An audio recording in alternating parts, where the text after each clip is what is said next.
fantastic start to your week. Boy, I know I am. Anyway, so wanted to get with you guys and let some folks come in and get all settled in. It's come to my attention that some of you guys did not get the notification that I went live on Saturday. So if you didn't get it, hopefully this will get to you. Well, somebody's already on.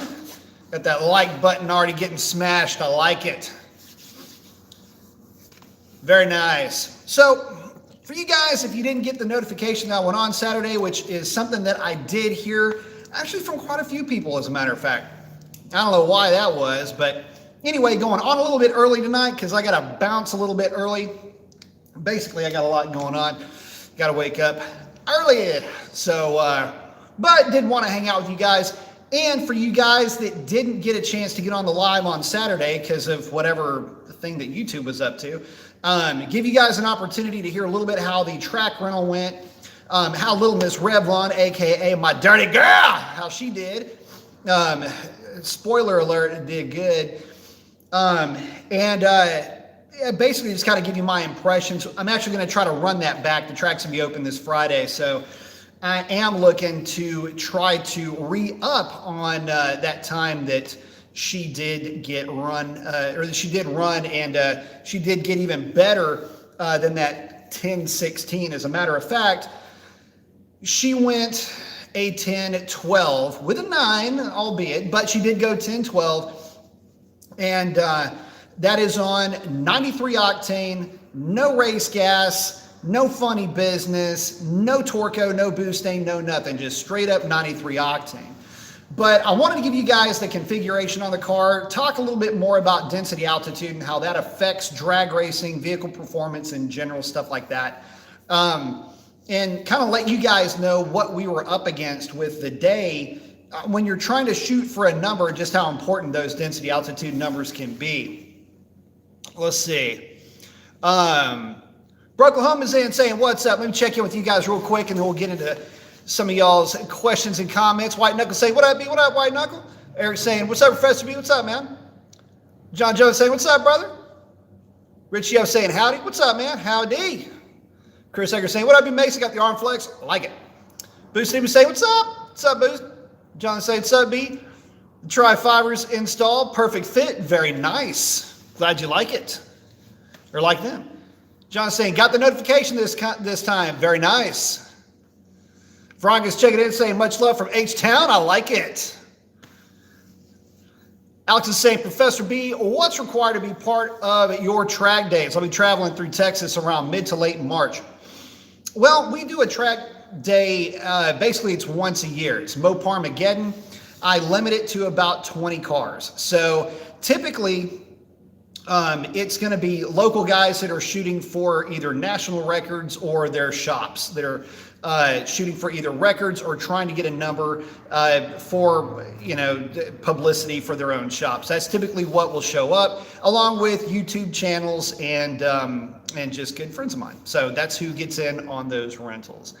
I've done bigger rentals before, and those turn into a bit of a mess. In fact, this year I only had to kick one person out, so hey, that was nice.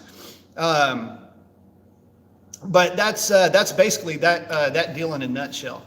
Brooke Columbus saying, just watch Racer X's video. His car and his wife were hitting hard. Yes, they were. I was tempted to buy a 1320 kit, which is a converter and springs, but maybe not now with her Scat right there with the 1320.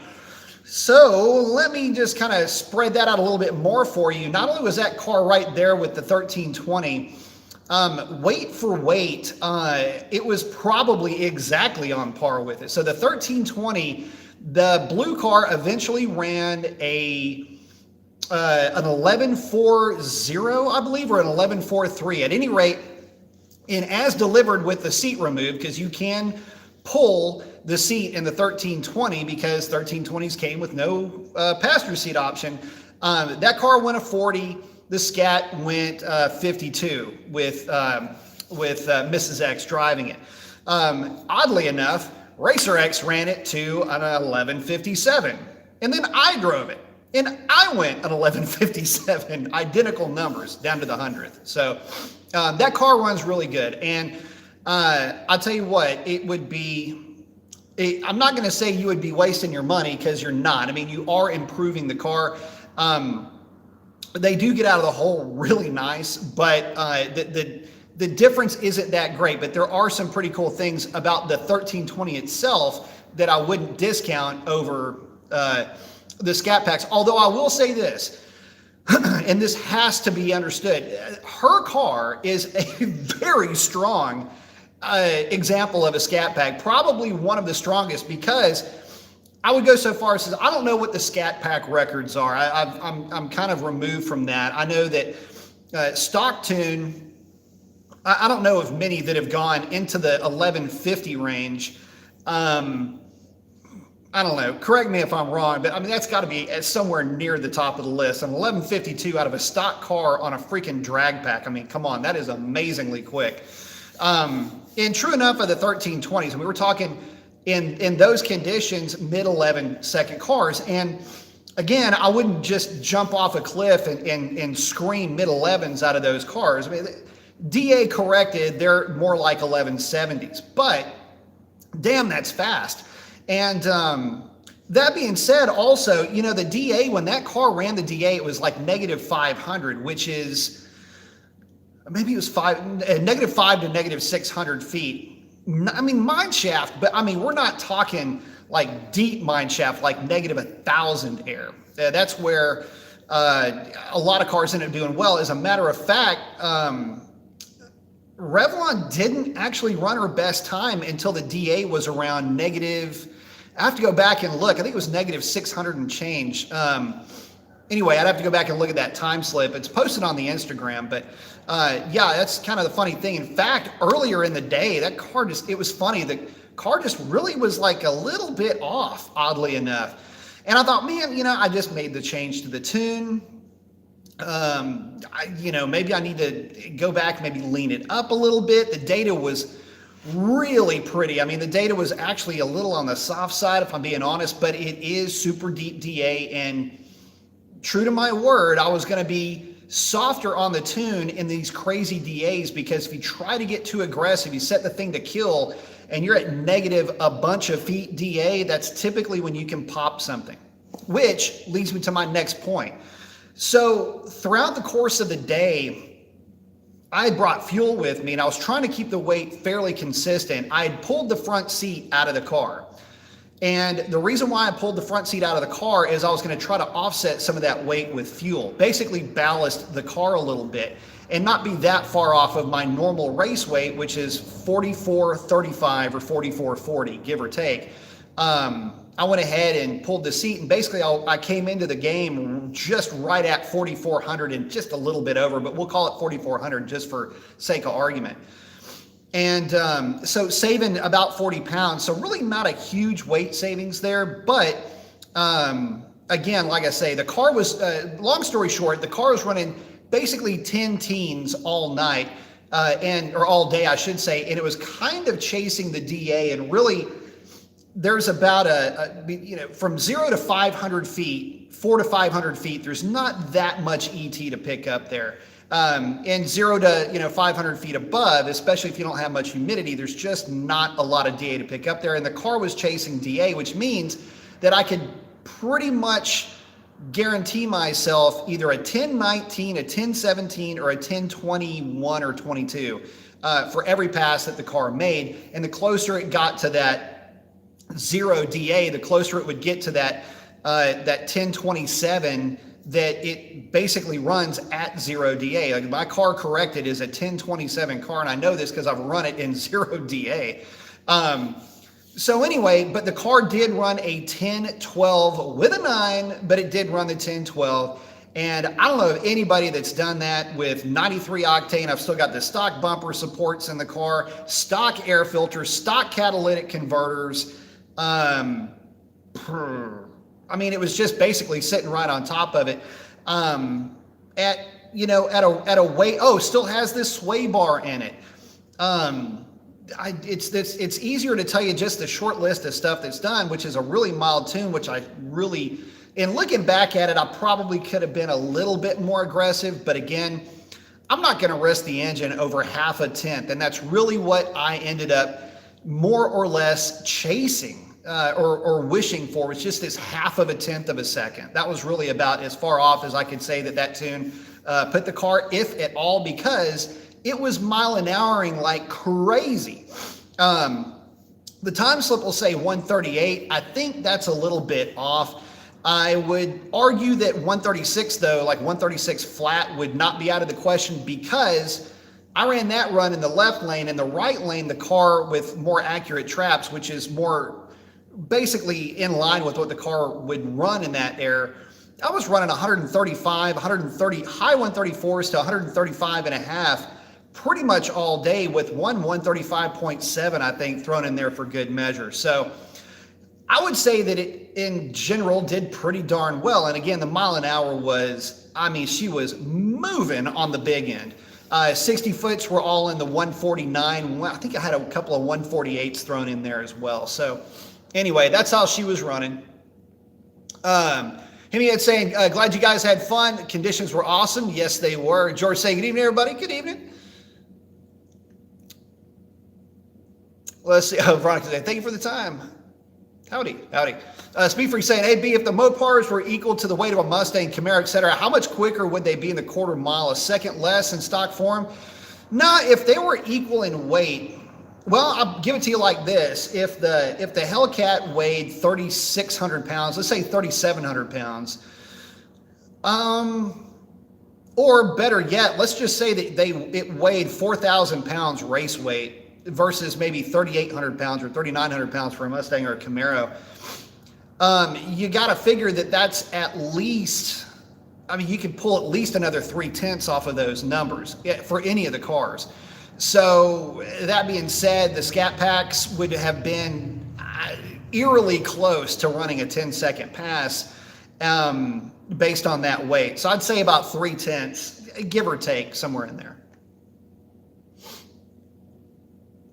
I guess say, make more collabs with Racer X or more videos. I know, right? I'd like to. I really would like to. Gordon's checking in. Say, well, it'll be a long time no see, bud. Been going to the track much? I try to. They're pretty much every weekend that they're open. So Friday guy's saying, random question. Put my 5.0 away for the winter a few months ago. Just unhooked the negative. Left positive on. Went to hook back up yesterday. Noticed some sparks when I hooked it back up. How do I safely rehook it up without electrifying myself? Don't worry about it. Yeah, that's not a big deal. George R is asking, are all catch cans about the same, or are some better than others? To be honest, I got to tell you something. As long as you've got they're all basically the same. I mean, all a catch can is it is an interrupted loop. So think of it like the letter U. It's an interrupted loop with a nucleation site. And what a nucleation site is, it's kind of a fancy way to say that you have droplets suspended in vapor, in hot vapor. As those droplets that are suspended in vapor run through that loop, it hits the metal, like Brillo pad material, which is all it is, and it collects on that surface, and it nucleates. It basically collects. It's a fancy way to say collects. And then the vapor runs through the system, with the nucleation site becoming saturated, and the droplets will just fall into the can. Hence, it catches those contaminants, if you will, filters them out in essence. Well, to say that they're all the same, they all work on the same principle, but not all of them are the same. And the big difference is going to be how much media, in other words, how much of that Brillo pad stuff is actually in there collecting that contaminant. The other thing is how many, there's been some debate back and forth. Guys have made multiple chamber catch cans. There's a lot of different ways to go about it. I think that as long as you're running some kind of catch can, especially with the 392 cars, 5.7 NA stuff, I think you're going to be in pretty good shape. There are ways to kind of mitigate some of the vapor itself, but for the most part, just make sure you're running a catch can, you'll be in good shape. My biggest catch that I have, the hang up that I have with catch cans, quite honestly, is that you've got to remember to empty them. And I have actually, so what happens is it works great until it doesn't.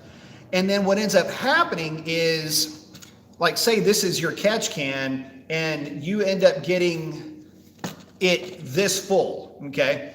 Well, as that air is coming through and it's going through your nucleation site into your catch can and then out the other side, if this thing gets too high, you'll start to drag the contents of this thing into your intake manifold. And in fact, it'll start to suck the contents right out of it. So you got to change and empty that thing regularly. Now, to ask if they're all the same, here's what I will suggest. Make sure you get one with a petcock. That's just that little flippy down valve at the bottom of the can itself. Makes it easy to drain. Some guys will take a hose and they'll run that hose down like the side. They'll just kind of route it down and then they'll just have it sticking down at the bottom and plug it. And then what they'll do is when they change their oil, they'll drain it. The thing is, though, is that I don't necessarily like that idea because, out of sight, out of mind. And if you think that you don't have that much in there. Anyway, long story short, get one with a petcock, get you a little paint can lid, put the paint can lid underneath it, open the petcock up once every couple of weeks. Do that and you'll be fine. Don't do that and then you're going to turn that thing basically into a mess because, again, you'll start to suck that stuff right out of the can. And believe it or not, you laugh, I know, but I've seen it happen. The stuff you see at shops, man. When you work at a shop, you see crazy shit. Anyway, I've seen it happen on more than one car. And so I'm kind of a mother hen when it comes to empty your catch can. Man. Anyway, you get the idea. Let's see. Brennan's saying, I think B5 hit 1140s on a stock tune at Atco with his Scat Pack. I don't doubt it. I mean, this stuff, they're so quick and so much fun. But like I say, 11.5, 11.4, I get it, man. That's screaming. For a stock car, that's nuts. Alex is asking, is my SRT 392 going to perform better or worse at 5,000 feet? I'm currently in Florida at sea level, but moving to Albuquerque. Well, get ready to lose about 15% of your power because remember, by aviation standards, a naturally aspirated engine or any engine that's got boost driven off of the crankshaft is going to lose roughly 3% of its power per every 1,000 feet.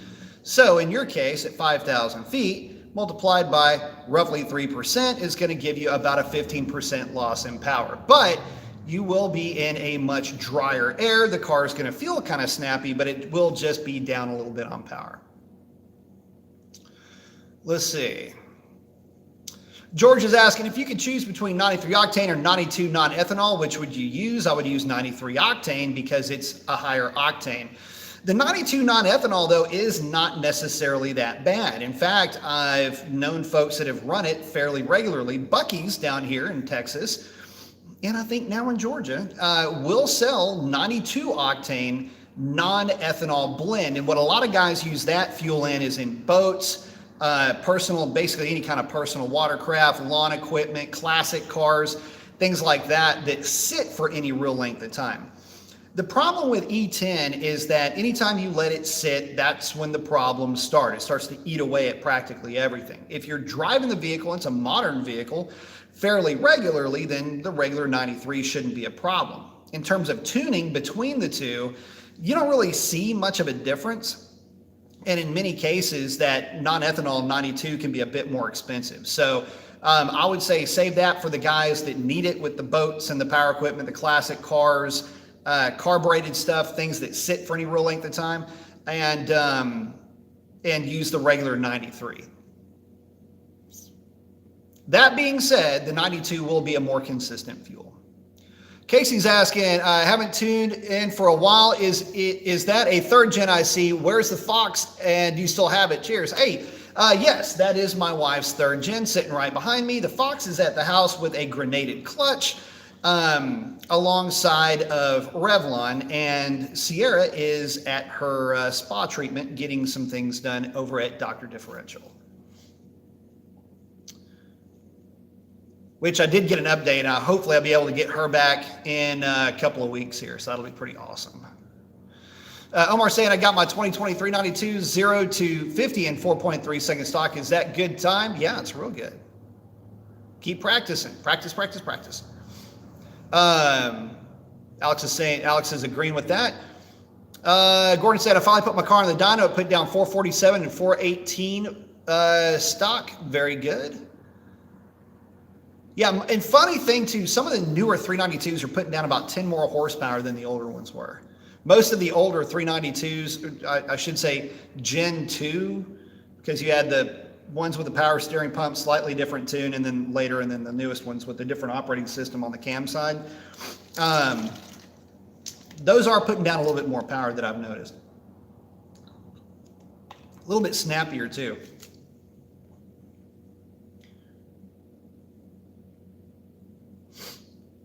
Let's see.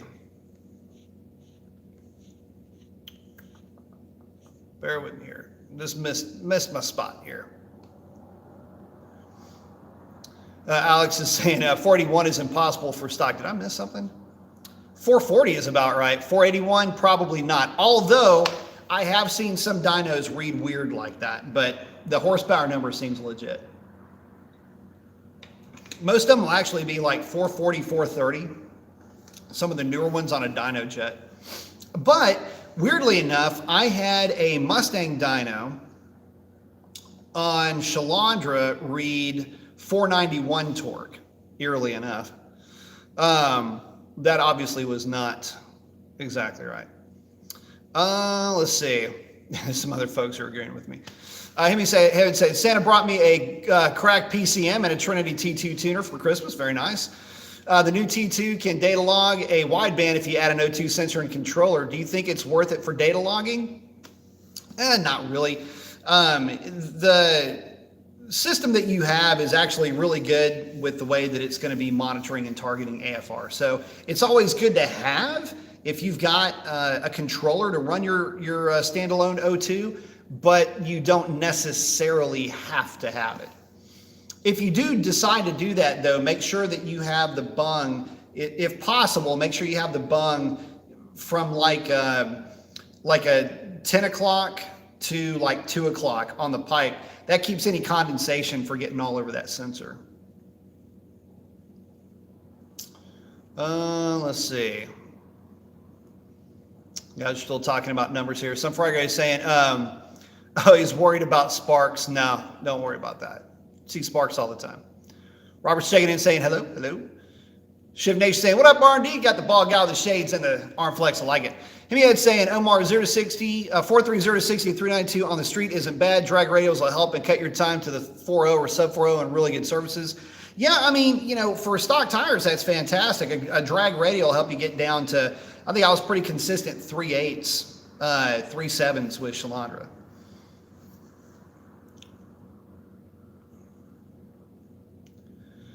Catalyst is asking, is being an automotive technician or auto restoration something you can jump into in your mid 40s?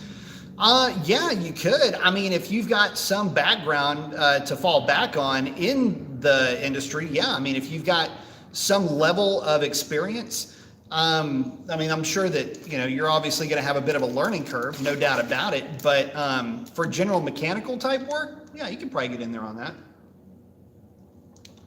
You know, buy a bunch of tools, but you know, you could definitely get into it.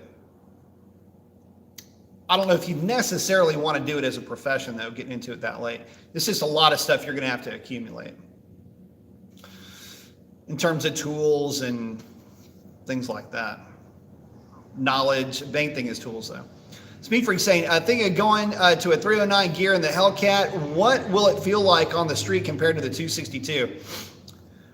Well, if you don't get a pedal commander or a tune to go along with it, one of the things that you'll notice is that it'll feel a little bit weak in some cases under partial throttle conditions, especially in first, second, and third gear. And I know that that sounds counterintuitive, but the issue is that there's no mechanical load on the engine.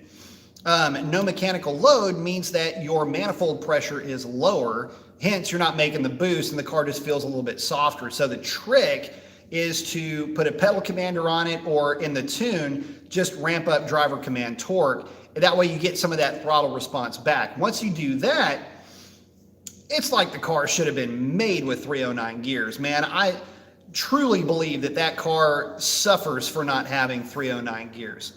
That's just my opinion. But I did just run a 1012, so. Anyway. Shiv Nation's asking, can my 392 run 26, 27-inch tall tire on the rear to help gearing in a stock tune? Any check engine light or issues? You could probably get away with a 27, but I think that it would flip out with a 26.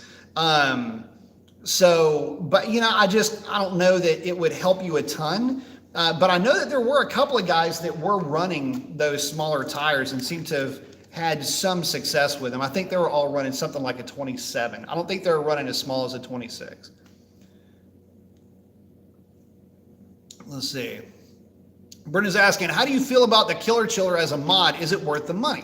Well, yeah, sort of. So here's what ends up happening with the Killer Chiller.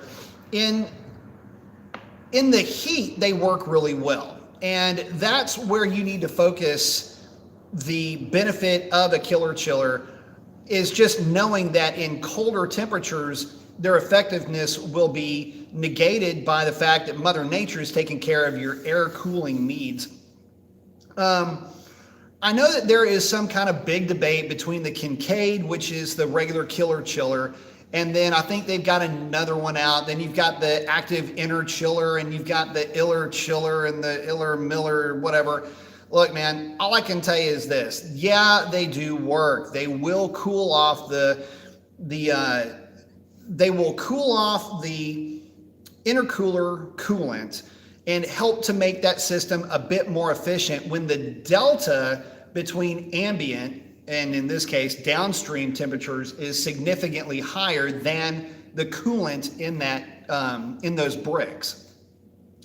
So if you're running your car a lot during the summertime, yeah, it works really well. But without getting super detailed into how they work, or in some cases don't work in cooler air, just know that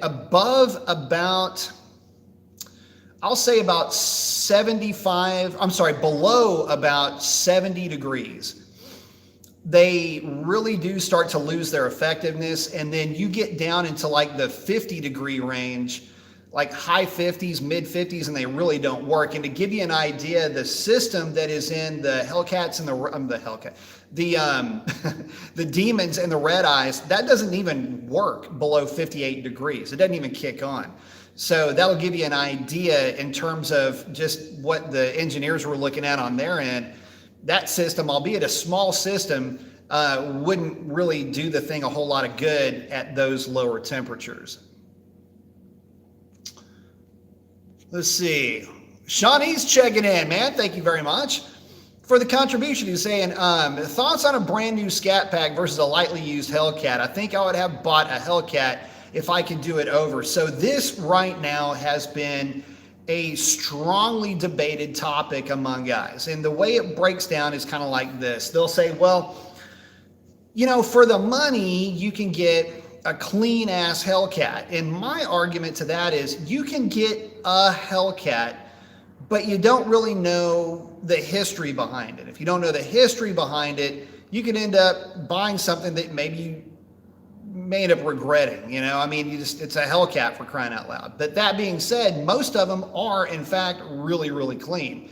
Guys that have them typically take really good care of them. As long as that's the first owner. Most guys that are buying it on the second-hand market, those are the ones that are getting modded and hot rodded, and you know, that's just sort of the way that it works out with Hellcats. Now, when you look at the performance difference between a Scat Pack and a Hellcat, it's difficult to put into words how much faster the Hellcat is at the drag strip. But if you're not drag racing the thing and you're just basically going out and having fun with the car, and you don't feel like you need to have that, I don't know, the name recognition of Hellcat in your driveway, then the Scat Pack's actually a safer play. Plus, look at it like this. The Scat Pack, just driving the thing, is a lot snappier car than the Hellcat is. So there's that. I mean, sure, you get into the throttle on a Hellcat, and that's when you really start to feel the difference between the two. But just putting the thing around stoplight to stoplight, goofing off, man, that Scat Pack is snappy. As a matter of fact, at the track rental, one of the things I had said to a good buddy of mine, Quick Brick, was, man, it would be, and I know I can tune it into the car, but it's just how snappy the Scat Packs are by comparison. Pretty cool stuff. So I don't know. If it's me spending the money, you already know where I spent my money. I went with a really clean example of a Hellcat, but it comes down to this. Do your homework. Make sure that you are not getting in over your head when it comes to the money that you're spending and what your plans are for the car. And I tell you what, a Hellcat's not for the faint of heart. In fact, I've been thinking about putting together a one of my old school, one of my thoughts videos. And it's going to basically be, it's going to be talking about the Hellcat. We are 7 years into the Hellcat model years. And the interesting thing is that car is still the yardstick that every other car is measured by. And the reason why I'll say that is this. Just within the last couple of weeks, in my feed have been such and such, faster than a Hellcat, blah, blah, blah. How to make your car faster than a Hellcat. All of this stuff has been coming into my feed, and these are not old videos. These are fairly recent videos that guys are still using the Hellcat as the yardstick to determine whether or not your car is quote unquote fast. So I think I'm going to circle it back around and talk about that. And I'm going to talk about it from the point of view of the American muscle car, not from roll racing or anything like that. I'm talking about American muscle car being the absolute standard for what would be considered fast. And the Hellcat is still the yardstick, not the Red Eye, not the Demon, not the Super Stock. Nobody puts out videos to say how to make your car faster than a Red Eye. You don't ever hear it. It's always going to be the Hellcat because, again, it will always be the yardstick. So that's one of the things I'm thinking about putting together. But thank you very much, Sean. I appreciate it. And by the way, if it's the yardstick of performance that you want, then you get the Hellcat. Let's see.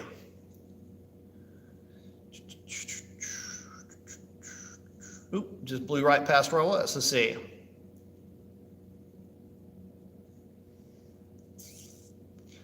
George R is asking, to go with the catch can question, you said especially on the NA 6, 4, and 5, 7, would it be less necessary on a Hellcat? So in a way, I would say yes. In fact, Revlon doesn't have catch cans. One of the things that I've noticed about the Hellcat is just the valve covers themselves. They stick up on either side about that much. They stick up quite a bit. And a lot of just the oil and the vapors just don't get drawn in, I guess, the best way to put it, seemingly at least, the way that they do with the NA cars. And I think a lot of that has to do with just the way that the PCV system is routed. I think there's a little bit better way that you can go about routing that, and obviously part of that would be using a catch can. But for the supercharged application, I mean, I'm not seeing a benefit, or let me rephrase this. I'm not seeing a detriment by not running catch cans in Revlon. So there's that. But whenever I've messed with the NA combinations, those things are, especially if they're running a catch can, full of oil. And then when I'm porting manifolds, those manifolds are always the ones that are full of oil. So, and it hasn't been like I can't say like, well, the 6.4 car intake versus the truck intake versus the 5.7 car intake, they're all messy like that. So that's just what I've found, and that's just what I've noticed on my end anyway. Not to mention on Hellcats, the frequency of emptying them. You know, whenever you open them up and take a look at them, they just don't typically have a lot in them. Like for, let's say you did a 3,000 mile comparison.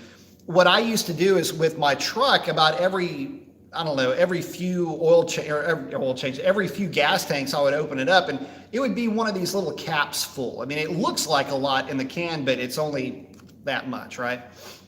And that was considered pretty low because I had done some modifications to that thing to kind of mitigate some of the oil transfer, or at least some of the vapor transfer. Yeah, the cars would be a little bit more than that. They might be one of these Gatorade bottle lids full. So that would be your comparison. So not by a lot. But keep in mind, if you're not staying on top of it, like how many little bits does it take to make a lot, right? This might be after a month for the car. That might be what, if you modified the system a little bit. So anyway, that'll give you an idea. But we would do the Hellcats and they would have a ton of miles on. I think the guys would forget that they had a catch can on the car. And I mean, they might have half of one of these lids full of stuff in it. I mean, you just didn't really ever see it with the Hellcats as much. Whoa, hey, wait a minute. Hemi Head, thank you very much, man. I appreciate the contribution, saying thanks for the chats. Always enjoy them and learn a lot. Well, man, thank you so much. I appreciate that. Appreciate the contribution to the cause, man. Thank you very much. Hopefully I'm helping. And I mean, that's the main thing I'm trying to do is just give you guys experience from somebody that's experienced it and lived it really more than anything else. I mean, there's one thing about you can talking about and listening about and all this other stuff, but you're talking to somebody who's actually been living this. So, I'm not saying my word's gospel, but I definitely have seen a thing or two here and there. Doc Diff saying, what up, be late, but I'm here. I like it. Doc Diff's been up late working on Sierra, so I'll let that slide, brother. Car wash power brake, I love it. Saying, check it in, keep up the great content. Thank you, brother. Hayden saying, thoughts on centrifugal supercharger on a 5.7, specifically the torque storm. Thanks, Pete. I like it. I like the torque storm. Just, my thing is this. The torque storm's kind of nice. It's a little bit more aggressive impeller design. For you old school guys out there, think of this like a modern interpretation of the old Powerdyne supercharger. Except in this case, it's gear driven and it'll actually make some decent power. Good stuff. Without a doubt, just make sure you're running the biggest intercooler you can fit up in front of that thing. But the centrifugals, man, look, let me just tell you this. They do make power. They do work, all of that. They're easy on driveline parts. So what's the catch, right? Well, the catch is that you're never going to get that big hit down low with a centrifugal. Now, granted, yes, you can pull them up to the sky. That's when fuel quality really begins to be a thing that you have to worry about. So if you're staying somewhat modest with your boost level, say around 7-ish pounds of boost, in that respect, it's a good blower. It'll definitely pick up some power. But to say that you may or may not be happy with it, that might be another story, because you will not really ever feel the power that thing is making the way that you would if you had an E-Force on the car. And I don't get paid by Edelbrock to talk about their superchargers, but man, I tell you what, I happen to talk about them a lot, mainly because they're an extremely clean install. They look good and they perform even better than they look. You can get really good torque response and just tip in throttle response out of the thing down low. It'll make good power up top, but the overall driving experience is going to be much richer with that supercharger. In short, you will know where your money has been spent when you start messing with positive displacement superchargers. But I understand the allure of the centrifugal supercharger, primarily because it will make a bigger horsepower number. But just remember that bigger horsepower number, oh yeah, and it will shift your torque and your peak torque and your peak horsepower out about 400 or 500 RPM, give or take. Again, it's easier on parts. So if you're really looking for kind of a one and done and you're just looking to have a little bit of bling under the hood, they do really well in that respect. They do great from a roll, but just know that it's going to be a little bit soft down low by comparison.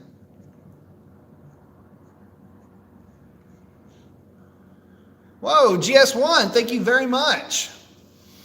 Asking, when should we expect Mickey Thompson to have tires again? So at last check, the next batch was, this is just my understanding of it, Mickey Thompson's supposed to have another batch coming out about mid-month. I know that they have been trying to keep up with orders, but I also know that they had some issues with some tires back in December. I haven't looked lately. I just know from talking to folks that that's what I'm hearing on the street. So hopefully that'll give you some kind of an idea. But my understanding is mid-month, the next batch of orders will go out. But as far as when they're going to be available, just in general, in other words, back stock, great question. I just don't know. And I know even when I talked to Mickey Thompson about it, they're a little bit tight-lipped about it. So hang on, just let me get back to it. And that's a real bummer too, because there's a lot of guys that really do rely on Mickey Thompson ET Street R's, and that's and I get it. They're a great tire. They'll get you to the strip and back. You can do street hits. No prep hits with them. You can do a lot with those tires, and they can be a whole lot of fun. For one main reason, they last forever. So, comparatively speaking, let's see. But yeah, like I say, fingers crossed. And like I say, that production date, by the way, also has moved a couple of times. So this definitely did with mine. Callis is asking, if you put 370 gears into a stock Scat Pack, is it going to improve the launch, and how else would it affect drivability? So here's the thing. 370 gears are a little bit aggressive with the HP90 with a tire size that's around a 28 inch. If you go with a 29 inch tall tire like the 315/45, it'll put you in a pretty sweet spot in terms of getting the car to launch. Now, that being said, it's going to be a little bit buzzy on the freeway, but not near as bad as you might think, like with a set of 392 gears. Keep in mind that there are a lot of, every truck that's out there setting records is running on 28, 1050, 17s. In fact, I think that's what Kyle Tingle just got through running. He was running a set of Hoosier DBRs, a tire that I'm a big fan of, by the way. But that truck just set the world record in a truck at a 1094. So, and he's running 392 gears as well. Just know that, yes, it'll help that thing come out of the hole with the 370s. But, just know that if you're doing a lot of long distance driving, your RPM is going to be up a little bit. Johnny's saying, I'm in a little late, but nice 1012. Thank you very much. Crypto saying F1 inner chiller. That's right. A good one. They work really well. I mean, they'll basically freeze out your your system. They're that good. Shawnee's saying well at or below 93 octane demons and red eyes. So yeah, so one of the things that I had wanted to do was I wanted to put together a combination that was as brainless as you could think of in terms of just living with it. When I had set out to see what I could do with Revlon, I never really thought that it would go as quick as she has. I mean, for that thing to be an honest to goodness 1020 car in 0 DA, kind of blew my mind a little bit, but here we are. And yeah, I mean, it scares the living hell out of red eyes and 93 octane computer demons like you wouldn't believe. And I will, I'll go so far as to say this, man, it has exceeded my expectations to be able to run a 1020 anything under any circumstances, and to have data look as pretty as it does. It's got prettier data than a stock Hellcat, and that's not me patting myself on the back. That's the truth. I mean, the knock sensor voltage, I don't think ever went above 1.5 volts through the entire set of passes, and I did a bunch of passes that I data logged. Or of the passes that I data logged, none of the passes had crazy voltage issues. So I mean, there's that. Again, super low, and the thing just does really well. So I don't know. I'm pretty happy with how she runs, and I'm hoping to try to back up some of those numbers this Friday. Jason's saying, what do you think about 90 to 96 full-size Bronco? They're a lot of fun. I love those things. Seen some decent examples for 10 grand. Better to get the 5.0 or 5.8. Any issues to look for? Just a summer boat puller. Get the 5.8. Don't waste your time with a 5 liter. 5 liters are dogs in those things. Get one with a 351 and you'll be real happy with it for a long time. Just make sure that you're changing all the fluids, transfer case, front and rear diffs. Stay on top of that for what you're going to be using it for. But aside from that, that thing will last your grandkids and then some the rest of their lives. Those things are pretty awesome.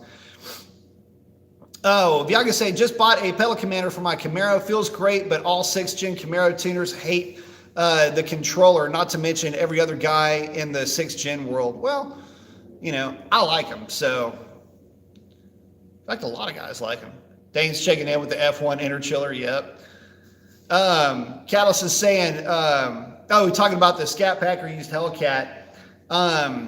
You know, a lot of it is about how much money you want to spend, but and he's asking, seems like the cost of Hellcat ownership is quite a bit. Well, yes and no. The thing about the Hellcat is, well, the Scat Pack too, for that matter, but how fast do you want to go? And do you have access to a drag strip? If you have access to a drag strip, the Hellcat is arguably the better play if you're talking same money for same money. In other words, say 45 grand, no matter how you looked at it. Because you can throw a drag pack on the Hellcat or just get a set of bravados for the Hellcat and go out and in practically any air run an 11.0, right? You're going to run 11.0, 11.2, or a 10.8, 10.9, depending on where you live and, you know, ambient conditions and all that. So when you think about it from that point of view, and the fact that the Hellcat is just so robust, much more heavy duty in terms of transmission for one thing, just everything about the car is just a bit more robust. I've seen Hellcats take abuse that would have, I mean, it would have been the reason for a rebuild with a 392. Hellcats just eat it up and don't even notice it. I mean, that's just, the Hellcat's just such a beefy thing that I think you get more money, more for your money with the Hellcat.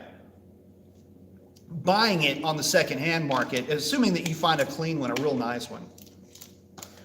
And I did, I'll be honest with you guys, I got super lucky. My car was dealership maintained. It only had 5,000, just the other side of 5,000 miles. It had an oil change at 1,000 miles and 3,500 miles. The guy basically used it as a garage ornament. And in fact, I don't think the trunk had ever been opened when I bought the car. In fact, the original, the build sheet, basically the assembly line checklist was sitting right on top of the trunk pad, or right on top of the trunk pad. So, I'm sorry, no, it was sitting right on top of the subwoofer underneath the trunk pad. So, I don't know, pretty cool deal. Like I say, I love the heck out of that car. Let's see.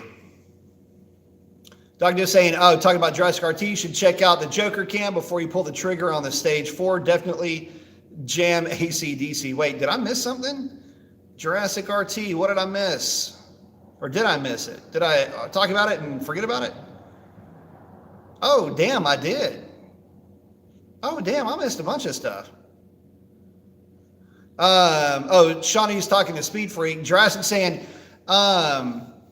getting ported Texas Speed heads and a Stage 4 Texas Speed cam for my full bolt-on 2019 RT with a full drag setup. Now the question, should I blast Motley Crue or AC/DC? You're going to need to go AC/DC. Be careful with a Stage 4 cam in a 5.7. I don't know that I would go that route. But listen to Doc Diff. Because the guy that puts his cams together, I mean, he knows what he's doing. So, just saying. Let's see. All right. Donnie RT saying, been thinking of taking the cam out of my RT and buying a 1320, my poor wallet. Yep. Shawnee's saying, his Hellcat has a lot of history, so there's that. Of course it did. Dane's hanging out with Donnie RT. Very nice. Checking it out. Thank you very much. That's what he's saying. Thank you for the support. I like it. Thank you again, Hemi Head. Oh, Doc Diff's saying on the catch can comment, if you boost an NA engine, use the Motion Raceworks flush valve cover vent and use the dash 10 vent to the catch can, vent the crankcase rather than the PCV system. Just my thoughts. You can. I mean, that's definitely one way to do it. It's not the most convenient for some guys, but, you know, because they're looking at it from a kit point of view.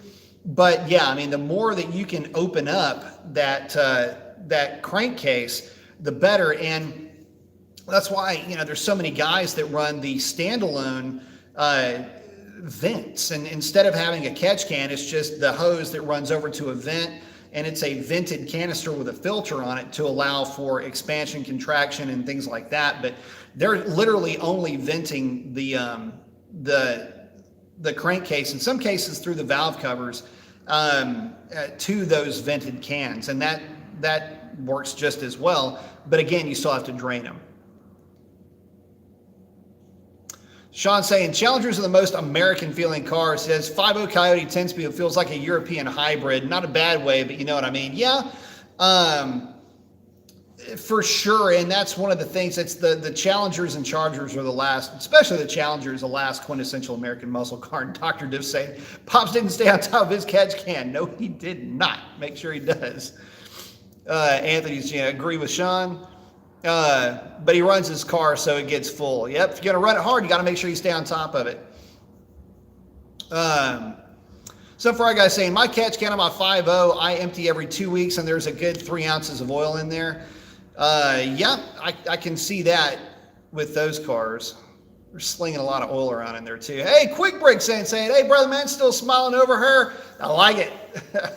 Checking in a tad late. So if y'all didn't notice or didn't see Racer X's video, Quick Brick's in there, and that car went a 1129 at 120 plus miles an hour. That thing was absolutely screaming. It's got the very first cam that I ever put together for a 392 in that car, and my very first personal grind. That's my original Sniper grind, and it is a killer little cam. Called Sniper because you never hear it, but with that 4,600 pound behemoth went out there and dropped an 1120 at 120. That'll get your attention real quick, fast, in a hurry. And by the way, that is on the heels of a 154 60 foot. So the big girl was definitely hiking up her skirt, kicked her heels off, and went on a tear. Oh, Doc Diff is hanging out with Sean E. Let's see. Ship Day saying, what is better for a 392 manual 6? Soft wall stick or slick? Yeah, or stiff wall slick. You're going to need to go with a soft wall tire for a 6-speed. The reason why is because you're actually going to be using the tire as a buffering. It's part of really is part of your suspension, but in this case, it always is, but in your case, it's going to be even more so needed to help get that thing out of the hole. So I would go with a softer sidewall for that thing. Shawnee's saying, stiff wall? No, man. Depends on how hard you're going to hit it. Arthur Wall saying, roots type and twin screw. The world. What's up, Brother Mason? What's up, man? Dane say, can we talk about Whipple builds next? Yeah, we can talk about Whipple builds. I mean, look, there's going to be some new Whipple superchargers coming out that are going to make the 4.5 basically obsolete. You got the new 3.0 and the new 3.7 or 3.8, whatever it is. They've got a revised rotor pack that's not only more efficient, but it's also going to be lighter, which means that you've got less inertial drag. It's the same thing that IHI did for the supercharger for the Elephant engines. So that'll give you an idea as far as where you're at in terms of making power with those things. But, you know, better initial, you can spin them harder, more efficient, lower discharge temps, the whole bit. So, and when it comes to that thing, I mean, it's a supercharger, it's a compressor, just like anything else. It'll work as well as your supporting mods will work. You know, if you're only going to make about 15 or 18 pounds of boost, I don't know if it'd necessarily be worth it. Where a Whipple really comes into its own is above 20 pounds of boost, 20, 22, 24. That's where you're really going to start to see the difference in power between the two. But keep in mind, Racer X just dropped a 944 at about 140 a lot of miles an hour, and that's a stock blower, non-ported, stock throttle body, running through the stock airbox. So there's that to consider. To go much faster than that, obviously you're going to have to spend a lot of money, and even then, you're going to really want to spool that thing up again to around 22, 24, 26 PSI to really get the most out of it. And really what you're taking advantage at that point is just lower parasitic loss. Oh man, my back is killing me. Heavy bag work. I mean, just kick my ass. So anyway, I'll spare you the details on that. It's pretty funny stuff though. Shawnee's saying, at Dr. Diff, keep meaning to call you. Oh yeah. So Dr. Diff and Shawnee are hanging out right now. I like it. Him saying, someday you will have to reveal some of your resume. I'm guessing aviation engineering, shooting, and generally messing with mechanical stuff that goes fast, goes loud, or both. You're pretty much on point with that. So some aviation. I had, when I was a kid, I was huge into aviation, especially aviation engines. And so I was taking helo lessons at one point. Just very into it. In fact, I was a docent at the Hiller Aviation Museum, engine specialist, walking folks through all the different engines, how they work. Usually the dads would hang out with me while the moms would take the kids and, they go running around on the airplanes and stuff like that, helo pads and stuff. But, so there's that. That was my first actual love, was that in motorcycles. And then, big into engineering, but was actually pre-med. And then, but yeah, getting into shooting, I've shot practically everything. And then anything mechanical that I can play with, touch, wrench on, potentially break, anything that will draw blood basically on me, because I have a tendency to cut myself and do things like that. And that and anything that basically will get me hurt, I'm very interested in. So that's my resume in a nutshell. Dr. Div saying, hanging out with Dane. I'd like to know his opinion also. Mine isn't the best on a Whipple. I'd prefer others for the price, but they are definitely cool and clean install. I'm not going to say that I don't like Whipple in general. I just haven't been in a situation where I've had a lot of success or haven't seen a lot of success around them. I've seen the Maggies do really well. I've seen obviously the E-Force in whichever guise it's in. It's using a Maggie 2650 now, which is killer. But those are the things that, the Whipple thing it's been hard for me to digest a little bit, but in the right hands, they do really well. But again, you have to think of it like this. I would never use a Whipple on a stock-ish build. If you're going to go big Whipple, you're going to want to go full 4-fuel system, E85. You're going to want to pulley the thing to the sky. You're going to want to put a different cam in it. I wouldn't necessarily suggest a stroker setup, but stroker setup if you like. In other words, it's not just the Whipple, it's everything else around it. Basically, if you're going to run a Whipple, and I mean really run a Whipple, don't just put, you can put the thing on your engine just for the bling factor, because they are cool looking, no doubt about it. But to really get the best out of it, you're going to need to be pumping out around 24-ish pounds of boost. And it's at that point, you're not playing around. At that point, it's not just the blower, it's everything else associated with it. No cats, axles, drive shaft, everything under the sun, basically at that point, if you're really going to get the most out of that blower and have it not just be something hanging on top of the engine. Karsh is saying, at Shawnee, go with the Challenger 1320. You'll love it without the money and crazy insurance. A little late for that. Shawnee's already made his decision. Jabril saying 392 cam, 392 intake manifold, long tube headers, exhaust all set up on a A557. What are your thoughts? Well, Man, I don't know, dude. A lot of guys like that 392 cam. My thoughts on the 392 cam are kind of like this. I know that you can pick up power, but you're also picking up power with all of the other supporting mods that you're throwing on that engine. What I would suggest is this: ditch the 392 cam, save up a little bit, and go with a cam that is really designed to be a performance cam. The 392 cam is designed to make really good mid-range power and work extremely well with the intake manifold that it has. But there are better options. And so, for example, the Joker cam. Joker cam works great with either the factory runner length change in manifold, or it'll work great with, you know, the variable runner manifold. It works really well in both cases, but it's a performance cam, so it's not only going to pick up power throughout the mid-range, it's going to pick up power on the big end as well, and it's not going to lay over the way that 392 cam will lay over. And in short, I would say this: 392 cam, you're not going to get a lot of theater with that thing. Yeah, it's going to be cheaper, but the reality is that you're still going to need springs. You're still going to want to put push rods in it. You're still going to want to put the lifters in it. So you might as well go with a full cam kit. Don't try to go cheap when it comes to cams on a Hemi. The best advice I can give anybody is go with a known performing product. Go with a setup that is known to be powerful. And the 392, like I say, it's a factory cam. It's going to do the lobe separation, you got to remember, is 121 degrees.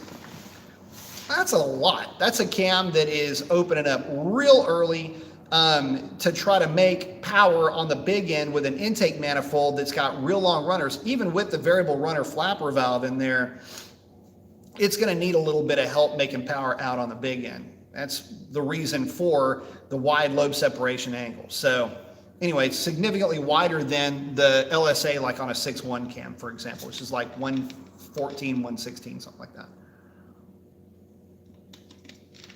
I'd save up and get something different. Give Dr. Diff a shout. Let's see. Oh, Dane's hanging out with Doc Diff. Doc Diff's hanging out with Sean. Let's see. Hang on.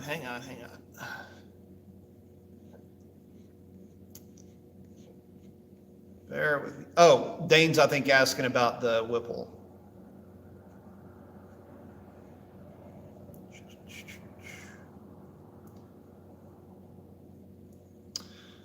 Oh, yeah, saying he had one installed on his Scat Pack. He just wanted me to talk about it. So, had it installed over. Fine, it's cool. Yeah, I mean, like I say, man, if and in that case, really, I mean, to me, that setup is going to be pretty. It's gonna be good, but it's going to work well. But if you're not throwing the kitchen sink at it, you're not getting the most out of it, because that supercharger will handle pretty much anything from a 3 liter up. Is going to handle any amount of power that you want to sanely make on the street.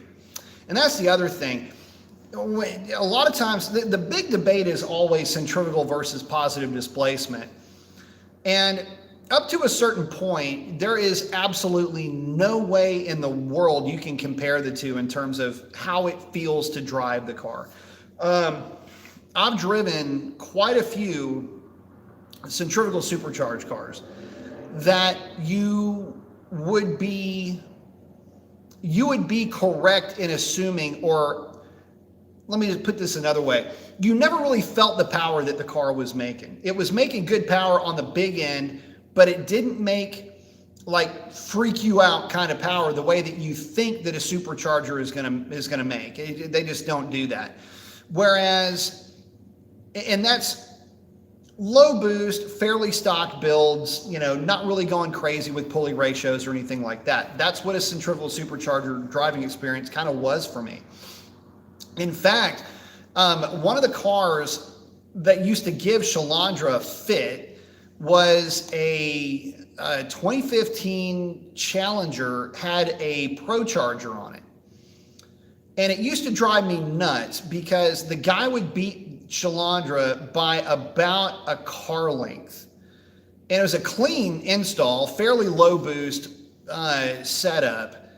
but it used to drive me nuts. It was beating me by a car length, but my car was naturally aspirated with just a tune, and this thing had a supercharger. You see where I'm going with that? Whereas something with like a Whipple sitting on top of it, even though you're not really dragging as much as you could out of it, the power is always there. You don't have to wait on it. Just tipping into the throttle would get you basically instant throttle response, or at least torque response, I should say. So I'd say up to about, in real numbers, I would say up to about 800 horsepower to the rear wheels. The positive displacement supercharger is going to be just a more fun driving experience. But right around 700, 750, that centrifugal supercharger is really going to start picking up some ground in terms of just fun and excitement and all of that comes with it, at least on the Mopars. Let's see, Kevin saying, hey, what's up, Mason? I just put on my Borla S-Type Cat Back exhaust, and let me tell you, I definitely feel the difference in partial and full throttle with that X-Pipe. And the sound is much better than stock. I'm glad you like it, man. Let's see. Catalyst is asking, is a centrifugal supercharger going to nullify what low-end torque the 392 already has? No, not at all. It'll enhance it. Or the same and just increase power at the higher RPMs. You got to remember, at low RPMs, you're still going to be making some boost with that centrifugal superchargers, typically somewhere around the 2 to 3 pounds of boost range. So not a lot, but it is enough to notice. And yes, as your RPM increases, that divergence away from stock just gets bigger and bigger and bigger and bigger. And the other thing is that it will push the power out, usually by, in mild cases, 300 RPM or so, but in most cases like 400 to 500 RPM, it'll just push that power out in terms of RPM. So if the car makes peak power at 6,000 RPM now, it'll make peak power around 63, 6,400 RPM with that centrifugal. And it, again, you notice centrifugal more from a roll race. But the good thing about the centrifugal, and I've owned, my Mustang had a centrifugal super. In fact, it had a pair of centrifugal superchargers, not at the same time, but it had two different centrifugal superchargers. Then my Mustang Cobra was a Kunz & Company 427 with a T-trim. So definitely stepped it up with that car. I mean, that was ridiculous. That thing had a pulley ratio like you wouldn't believe, though. I'm surprised that thing survived as long as it did. Oh, Sean's saying I got a lot of Hellcat parts. Very nice. Oh, Doc Diff's saying he likes the Whipple, but he's got other ideas as well. I understood that. Frank's saying, I got a 2010 Dodge Charger SRT8. Is the suspension supposed to make a rattling sound? The roads near me are horrible. Not supposed to make a rattling sound. I mean, if you're driving over a really jacked up road, then there could be a lot of other things rattling around in there. But if it's your suspension, you may knock something loose. EMG42 saying, I'm trying to find a Ram 3.6 8-speed. I'd like to make my 84 D350 dually get 25 miles per gallon. It was a great daily driver, even with the RV Cam 440. The 300-pound weight reduction will also be nice. That is going to be a project right there. W for the win saying, hey. Dr. Diff's hanging out with Dane. Let's say. Dane's hanging out with Dr. Diff. Let's see. CJ's saying, what's up, man? What's up, man? CJ's saying, what do you think of the 6-liter V12 and the Aston Martin? I don't really. The Aston Martin stuff never really, I don't even think Aston Martin really ever shot across my bow with any of the cars that they had made. Really pretty stuff, but nothing that I really could get all that excited about. Dave's asking, how many aftermarket cams are there for the Scat? There are a ton, unfortunately. Now, there are some that I would consider to be better than others. And when I was initially looking to put cams together for these engines, one of the things that I noticed right away was that this was early on too. A lot of cam manufacturers were a little bit old school with some of the cams that they were putting together for these engines. And I felt like there was definitely a better way to go about it. And when I had started looking into it, I had also noticed that a lot of the cams were unnecessarily aggressive in some areas and then conservative in others. Like they had a real wide lobe separation angle. And I was thinking, my God, the last thing this engine needs is a wide lobe separation angle.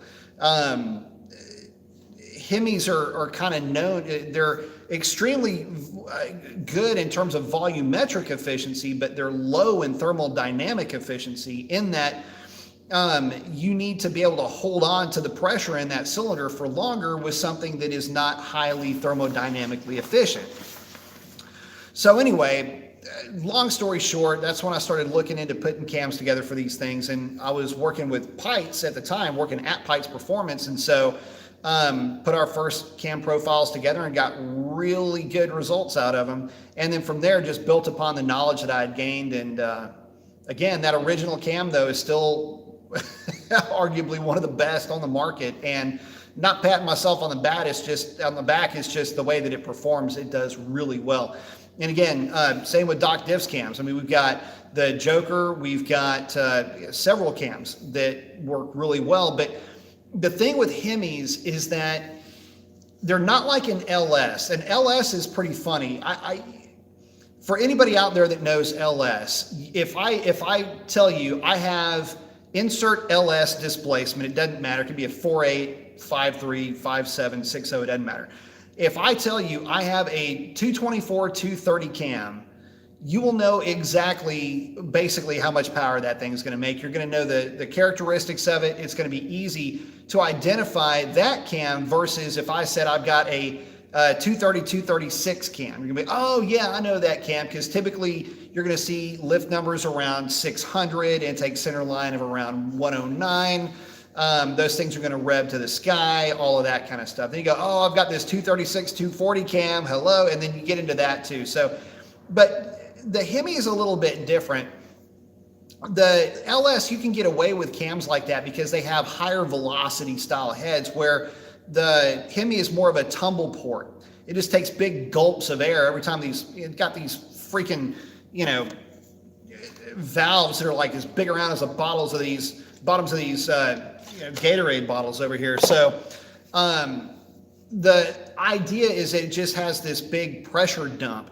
And that's great for bringing in large quantities of air. But if you try to get too big of a camshaft, what can end up happening is you'll have a car that doesn't really have any response at low RPM, which will make it a dog to drive around in general, which you'll get that with the LSs too. Don't kid yourself. I mean, the bigger the cam, it's not like you just start getting power everywhere. There's always that compromise in pushing that power out to the right on the chart, so to speak. But the Hemi is just going to be more sensitive to that. So you've got to be a little bit less aggressive with your specifications, but you've got to be more aggressive with your profiles. And so getting valve control down in a Hemi is actually tough because you've got to run spring rates that you may not typically see in an LS combination, because you've got this big heavy ass valve that you've got to control. And again, the only way you do control that is with spring rate. So there's a lot, and obviously the ramp rate's going to be more aggressive. And so there's just a lot that goes into putting a cam together for a Hemi that when you look at it, you just go, it didn't really seem like a lot of cam, but there's so much more going on that lobe. The lobe shape, the lobe, the lift under the curve, so to speak. How the cam sets the exhaust valve back down. There's so many things that go into the actual grind and the lobe shape on those cams that make all the difference in the world. And so when I say that there's a lot of cams out there, there are, but there's only maybe 5. There's maybe 5 or 6 for the 5.7. and maybe 3 for the 6.4 that I would really get worked up over. Let's see. Dane's still hanging out with Doc Diff. Let's see. Speed Freak saying, Speed Freak's asking about the 309s. Very nice. Kevin saying, hey, Mason, can you compare the E-Force and Maggie superchargers for the 5.7 if they have anything better, one has anything better to do with the other? So the new E-Force uses a Maggie compressor, if I'm not mistaken, but if we're talking about the older compressors, the Magnuson is just more efficient in general. The 2650, a little bit bigger, a little bit more efficient. It's a real common supercharger for LS swap cars. Something that you would see quite a bit in the resto mod world. So I like Magnuson a lot. I've had a lot of fun with LS swap Jeeps with Magnuson superchargers. So there's that. But the E-Force just in general is such a clean install. And if you're talking about one of the older ones, again, I haven't really messed with them for a while, but if the older ones, if you stick them in the car, run about 7 to 9 pounds of boost through it, you'll be real happy with it.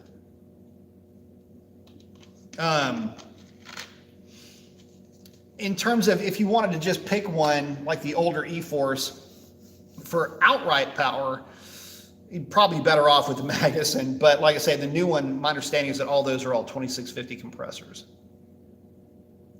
Brandon saying, I own both the Scat Pack and now the Hellcat. The Hellcat is definitely the better bang for the buck. I bought my 2020 Hellcat brand new for $53,600. Good price. CJ saying, Car Wizard is doing a 6-liter Jag V12 and a 67 Chevy Malibu. Should be cool. CJ saying, 86 face put tons and tons of money in his supercharged V6 Challenger and still lost to Racer X's 392 Shaker Scat Pack Challenger. That's almost completely stock. Well, look, I mean, I'm not going to get into the, Supercharger V6 debate. I mean, I think I've worn that out quite a bit. But my thoughts on supercharging a V6 is that if you own a V6, if you bought a V6, horsepower and racing and outright performance really isn't what you're into. You either bought a V6 because you're into the V6 crowd or something like that, or maybe you bought a V6 because you wanted to do visual mods, bigger wheels, doors, light kits, things like that, sound systems. And the supercharger will help drag all that stuff around because all that stuff gets real heavy and wrecks effective gear ratio. So supercharger will help that car be safer to drive around, give it back its original acceleration rates, things like that. And also offers a little bit of bling at the car show. But aside from that, I'm not on board with the hot rod of V6 when you've got all the other cars available. George is saying, Scat Pack is a fun car, makes you grin all the time. Hellcat is a fun car that kind of wants to kill you.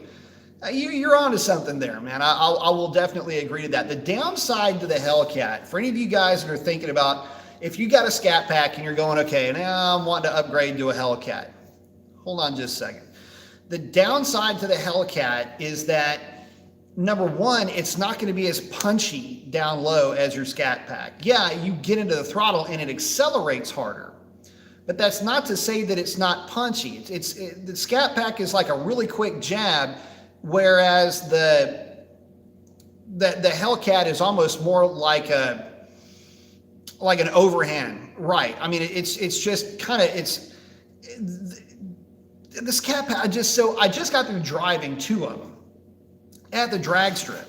And I can tell you that the Scat Pack, just driving the thing around, is so much more lively. It feels lighter. So on the street, you can use every horsepower that you bought, you can use in a Scat Pack if you've got a drag radial. And even then, it's a bit of a yes and no even on that statement, because the Scat Pack will train you to be a better driver at the drag strip. Whereas the Hellcat, on the other hand, is so much more powerful. You're looking at a car with the Hellcat that you will be surprised that you're going 140 miles an hour in the car. You won't notice it. The acceleration is really strong, but it's not like it's not like what you'd expect 700 horsepower to be, and a lot of that has to do with that 262 gear.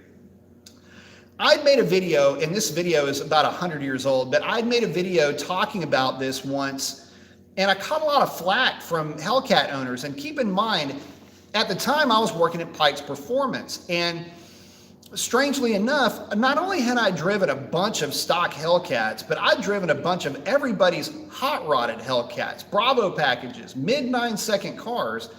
And I'm the guy that would get the nod if somebody needed somebody to drive their car for them at the drag strip. Meaning, if you needed a car to be consistent, if you needed a consistent driver for a 9-second car, I would get the nod. I'm your guy. I go out, get the data, make whatever changes need to be made with the trans tune, and bring it back to the shop. Or it goes back to my place, stays in the garage. I take it back to the track, make a few more passes with it, make the adjustments that need to be done, etc. So, not only did I have a ton of experience driving Hellcats, I've had a ton of experience taking Hellcats to the drag strip and their hot-rodded kin to the drag strip as well. So when I made the video, I felt like I needed to give that out there because a lot of people didn't realize that at the time.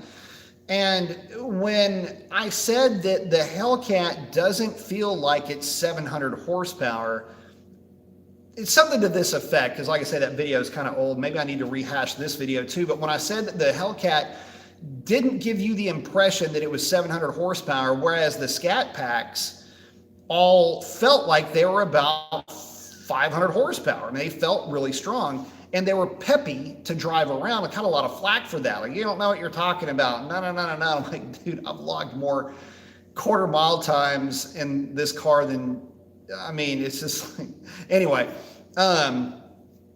So, you know, that's always been kind of a hotly debated topic for me, is that, you know, just how fun the 392 cars are all the time. And don't get me wrong, both of them will get you from zero to jail very quickly. I mean, you look down on in a Scat Pack and you're doing 120. It's like, man, how did I get here? They're just so smooth and so stable.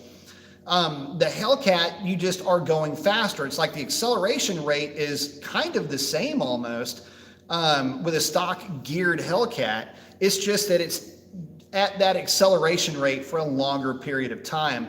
That's really not the best way to explain it, but it'll kind of get you in the ballpark in terms of the driving experience one versus the next. You look down, you're doing 120 in a Hellcat. You look down and you're doing, you know, 140. I'm sorry, you look down and you're doing same thing. You look down and doing 120 in a Hellcat, look down and you're doing 100 in a Scat Pack. But the difference in how they felt getting there wasn't all that great. So perfect example of that, Quick Bricks car. Drove that one at the drag strip. And it comes out of the hole actually sharper than my Hellcat does. It doesn't matter that the 60 foot, there's not a lot separating the two in the 60 foot. But the car is just sharper, more responsive. There's not a lot of torque delay or anything like that. Not a lot of torque management. The thing just is gone when you step on the gas. And so in that respect, it's a lot, in some ways, you can actually argue it's a more satisfying car to drive, and especially given the fact you can play with it whenever you want. Let's see. Anthony's saying, I love the fact my Hellcat wants to kill me. George R. saying, me too, be careful, it's not a toy. For sure, you got to be careful with them, man. SP is asking, should I change the rear end fluid out in my Scat Pack with 12,000 miles? I have some runs on it, still street. Nah, I wouldn't worry about it. No, most guys, if they are going to swap, it'll swap it around 30,000 miles, give or take. If ever, to be honest with you. But yeah, I'd look to swap it out around 30, 35. Just make sure you don't forget the friction modifier. George R. saying burnouts at almost any speed. Yep. Anthony's, talking about being careful. Yeah, I wouldn't have lasted this long if I didn't. Very nice. CJ's asking, what do I think about the De Tomaso Pantera? It is an amazing car. I came very close to buying one on 2 separate occasions. And I'm not going to say that I'm glad that I didn't, but I'm kind of glad that I ended up not getting either one of those cars. But they are very, very cool cars. CFL saying, you think it's possible to get a 1320 with a sniper cam through stock exhaust with a drag pack skinnies and 305 45 17s to crack into the 10s? So this is a topic that actually Quick Break and I were talking about. I would say stock. I would run long tubes with it because, I would just run the cams with it. But yeah, I think it would definitely go in the 10s and then some. I think it'd be like a 1070, 1080 car with that setup, with a drag pack, with the seat out of it and some real pretty weather. I think it would definitely be in the 10s. No question about it. I'll put it like this. Considering the difference in weight, now look at it like this. Quick Brick's car came in at like 4,600 pounds, give or take, right? The 1320s that were there, and if Quick Brick's still on, he'll have to correct me on this because I know that he had weighed one of them, were with driver basically 400 pounds lighter, like 4250 or something like that. Significantly less than what Quick, so you can just take 4/10 off of his car if you're looking at about 400 pounds, and that would put you at least a 1080, 1090 with that setup. And I know that I have had that cam in other cars for other shops, and in stripped down version, they've also gone into the 10s. So yes, it will.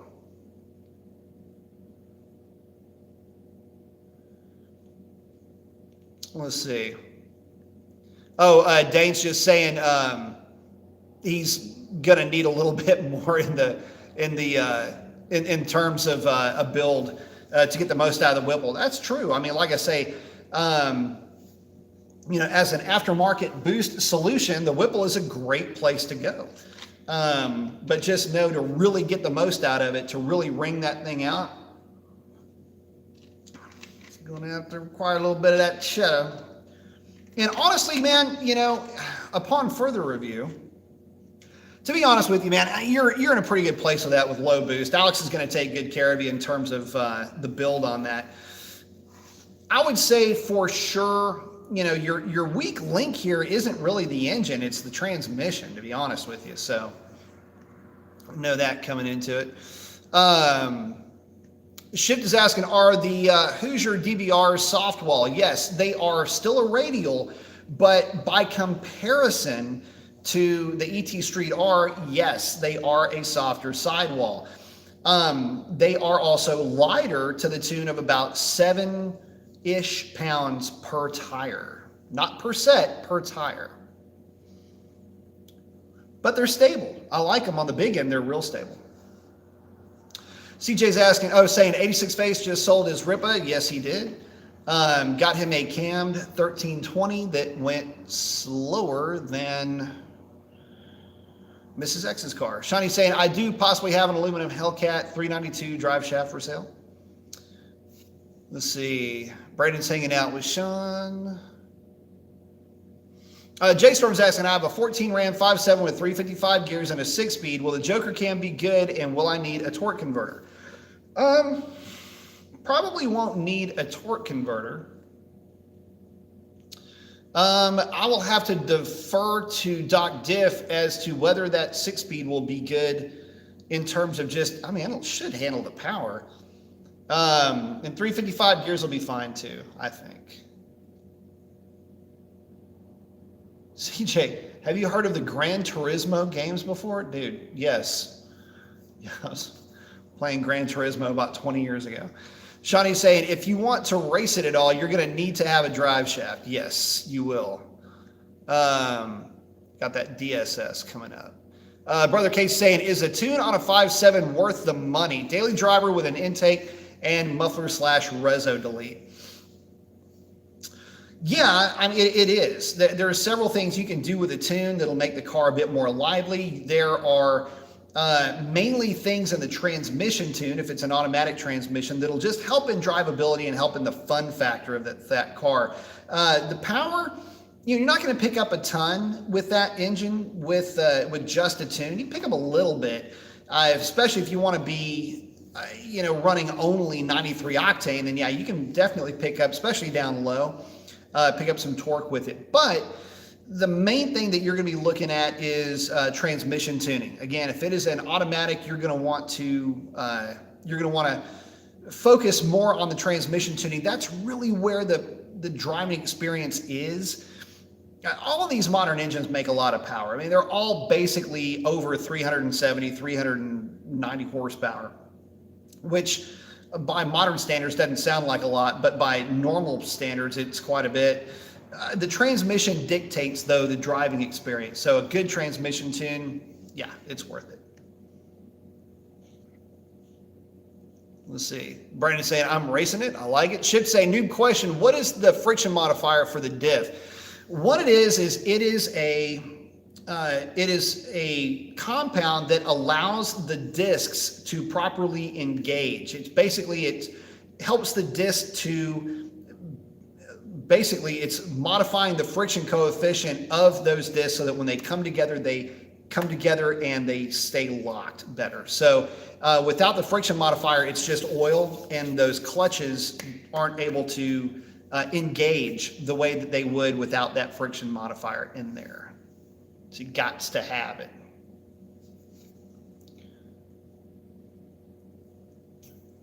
Let's see. Oh, Britta's saying, message me. Let's see. Dave's saying, what is the fastest in a Scat you have tuned with your cam? I know that Alex had tuned one of the Scat Packs for a guy out in Louisiana. In fact, he was the guy with the first sniper cam. And that thing, I want to say, ended up going like 1070s or something like that. It was a lot of lightweight things that had been done with that car. But I don't know that was the final number that the guy ran. I just remember hearing a high 1070 coming out of that car. But lots of weight reduction, and the guy that owns it's also a very light guy too, so that helps. Dane said, I'm already 15 grand. What's another 10? Now I know the feeling there. Dane saying, War Vikings trans is a must. Alex told me already. Yep, you'll be, yeah. For sure, you're going to be wanting one of those. Give old Jerry a shout. Let's see. Southern Hot Rod. Johnny's saying, Brennan, email me anytime. We'll get something figured out. Very nice. I like it. So, guys, I'm going to be wrapping this up here fairly quickly. We're about an hour and a half into it. So I'll chat a little bit about the track rental, and then I gotta get on up out of y'all. So at any rate, again, for you guys, if y'all didn't get notification when I went on Saturday, I had heard that from quite a few guys. I don't know why, but that notification, I guess, didn't go out. But in total, we had a blast. Set a lot of personal records and a few national records. Set some numbers out there that a lot of guys still are going to have a hard time catching up with. But again, Kyle Tingle hit the Ram 1500 record with a 1094. That's going to be tough that's NA. That's going to be real tough to chase down. Ron Silva touched up the Red Eye, super stock record. That is now a 994. That's going to be hard to mess with. I'm not sure if we hit a 1320 record, but that 1140 in as delivered condition, basically, we'll put that thing pretty close to a record number. And then my car with the 1012 on 93 octane, I don't know if anybody has touched a number that close. Maybe there have, but if so, I mean, it's going to be right up there with the top three, I'm sure. Somebody can tell me. I know that stock boost, I'm not going for a stock boost record with the car because that's going to involve E85. That's going to involve a few other things that I'm just not really looking to try to jump square in the middle of. But since it's already gone at 10-12, I will be looking to back that up this Friday, make a few passes with the car, have a little bit of fun with it, and then that'll be that, basically. Should have some pretty good weather, hopefully get you guys some results with that car then. But with that being said, everybody seemed to have had a really good time, and you know, it's not called Moparmageddon for nothing. We did have a couple go down, but you know, that's racing, and when you got conditions like we had, everything's making a lot of power. It doesn't hurt to go a little bit softer on the tune and just know that, you know, things do happen. But luckily, no engine issues, so that was a great thing this year. And again, only had to throw one person out, so not a bad day. But anyway, guys, thank y'all very much for hanging out with me. Gonna go ahead and wrap it up now. So stay safe out there. Keep wearing your mask. If you're gonna send it, don't bend it. Keep your shiny side up. Love each and every one of y'all. Could not do this without you. And we look forward to seeing you on the next one. And that's a wrap. Y'all have a great one. Adios.